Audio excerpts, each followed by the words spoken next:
Hello guys, good afternoon, good morning, good evening everyone. So we're here again at our land. So we just visit here because I wait my brother Pastor Tim. So I have another land in here that for sale beside to our land. So I think it's 900 plus. So I just wait Kuya to ask where is that land. So I take a video. So next week have visitors coming here to look the land. Yeah. Hala, I with Koya here, my brother. So I think it's there, the 900.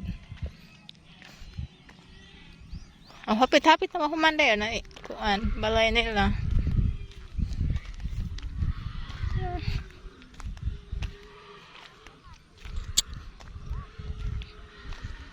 This is our neighbor here.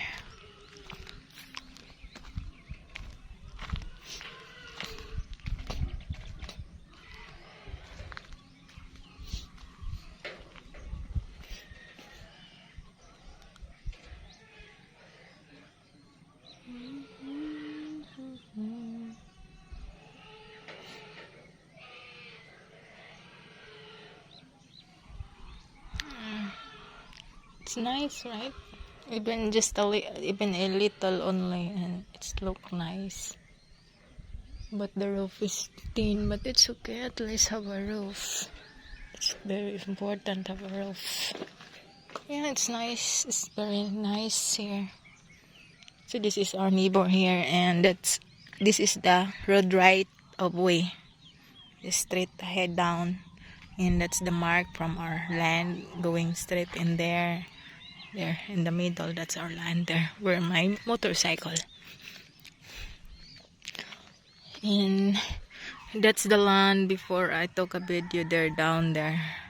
That's 800k, and it's 4,292 square meters. And the other one is there down, that area. So that's 3,500 estimated square meter, and that's 250 per square meter. And yeah, I with my brother, I with Kuya Timmy to come in here. I don't know where is the land for sale here. That's 900. Yeah, because if you like, maybe just buy that. He wants a little only for to build a house.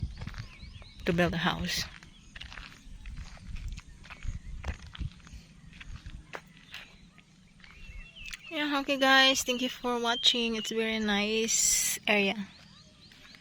It's very nice place. This ocean view is there. That's surround on that there. And just a very nice area. Yeah. Already have an owner surround the owner of that very nice spot. Yeah, okay. I need to call my brother now. I need to call Kuya Timmy to come here so I know where is that land. Okay guys, bye bye. Thank you for watching. Wawa. Wow.